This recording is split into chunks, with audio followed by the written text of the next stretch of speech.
ever snap a pic and think, wait a sec, that's not the color I saw? Yeah. Like, what's up with that? Happens to all of us. Yeah, getting color right in photos, it's surprisingly tricky. It's not just about, the lighting itself. It's more about how cameras see color compared to our own eyes. They're not quite the same. And that's what we're diving into today. We're going to unpack some really cool research about a new technique that could totally change how cameras capture color, especially in tricky lighting. You know, like when you've got lamps A and D sunlight mixing in a room. That's a great example, yeah.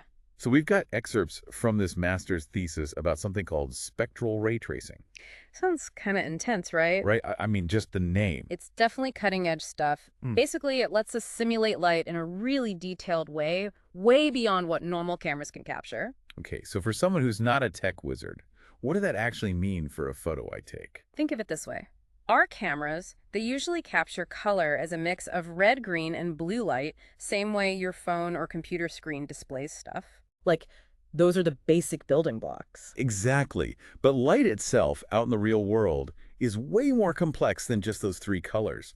It's a whole spectrum of different wavelengths. Okay, I'm starting to see where this is going. And the thing is, our eyes can actually pick up on some of that extra nuance, those subtle differences in wavelengths within a color. That's why we can tell apart, say, different shades of red that a camera might just see as, well, red. So it's like cameras are working with a color vocabulary that's way smaller than ours. Exactly. They're getting a simplified version of reality, and that's where this thesis comes in. These researchers, they built a whole system to generate images using this spectral ray tracing, meaning they simulated light at the level of those individual wavelengths, not just those basic red, green, and blue channels. Okay, that's seriously cool. But what's the end goal here? Are we talking super accurate scientific diagrams or... Well, it does have implications for that kind of thing. But their main goal was to create a data set for training AI algorithms.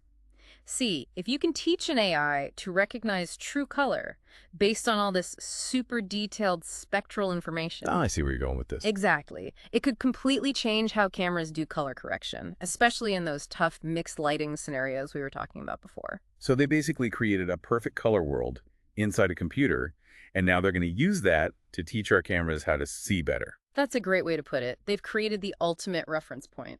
I love it. But how do you even test if it's working? Like, how do they know their simulated colors are accurate? That's where it gets really clever. They recreated real-world scenes, like a table with everyday objects on it under different lights. But because it's a simulation, they knew the exact spectral properties of everything. They even tested how different camera models, like a Canon versus a Nikon, Oh, wow. So specific camera model. would see the scene, each with their own quirks, compared to the simulation's ground truth. Hold on. So they could predict how a specific camera would mess up the colors before even taking the picture. Exactly. And to take it even further, they actually put a color checker chart, those squares photographers use. Oh, yeah, with all the different colors and shades. Yep, they put one in their test and compared the simulated results to actual color measurements. And don't leave me hanging. And the results were seriously impressive. It really suggests this method could be a total game changer for getting accurate colors in our images. Okay, color me intrigued. But before we get too far ahead of ourselves, how big of a difference are we talking here? Like subtle improvement? Or did it blow their minds? Yeah, so their results showed, the simulated colors, they were crazy close to the real deal, especially when you consider just how complex this whole thing is. But the really cool part is this isn't just about, making our Instagram pictures prettier.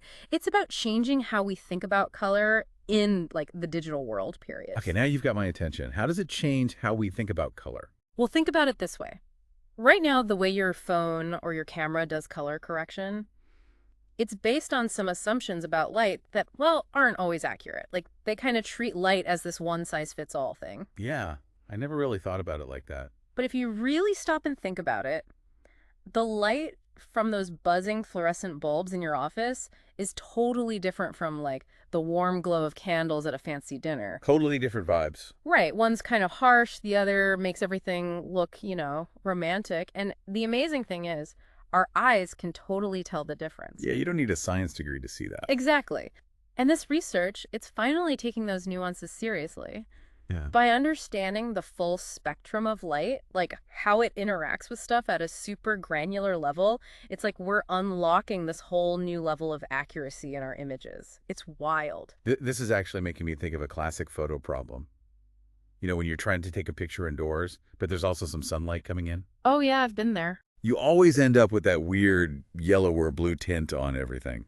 Is that the kind of thing this tech could fix? You got it. This research, it's a huge step towards making cameras see more like we do, adapting to all those different light sources so the colors actually match what your eye saw in the moment. Man, that would be a game changer. No more spending an hour messing around with the color sliders trying to fix a photo. Right. It would just come out looking right. Exactly. But this whole thing, it kind of makes you wonder, is there even such a thing as perfect color? Like what looks right to me might look totally different to you, right? That's the million-dollar question. And, the thesis even talks about this a bit. They were going for technical accuracy, but even they say our brains are a big part of how we see color. It's subjective. So even if we had a camera that could capture like the ultimate true color of something, Yeah. what we see in that picture, it's still filtered through our own like personal experiences and stuff.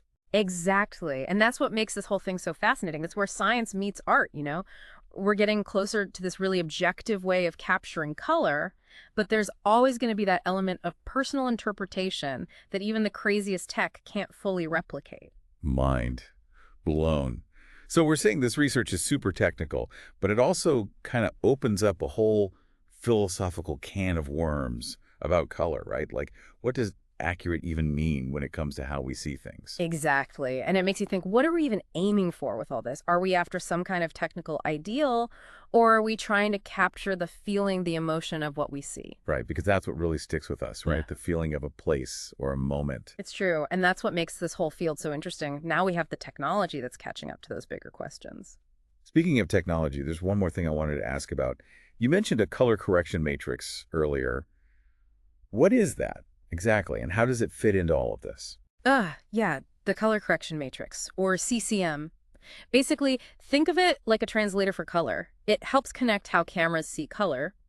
Remember, they're stuck with that simplified red, green, blue thing. Right, their limited color vocabulary. Exactly. The CCM helps translate that into something closer to what our eyes see, with all those nuances and shades. So it takes the camera's like basic understanding of color and makes it something closer to what our eyes would see. You got it. But here's the really cool part. This research, with all its focus on the full spectrum of light, it could lead to CCMs that are way more accurate and sophisticated in the future. Oh, wow. Like next level translators. Exactly. Imagine a future where your phone's camera, it automatically understands the differences between, say, sunlight and fluorescent light and adjusts the colors so they just look right without you having to do anything. Okay, now that is exciting. It's like giving cameras a color vision upgrade.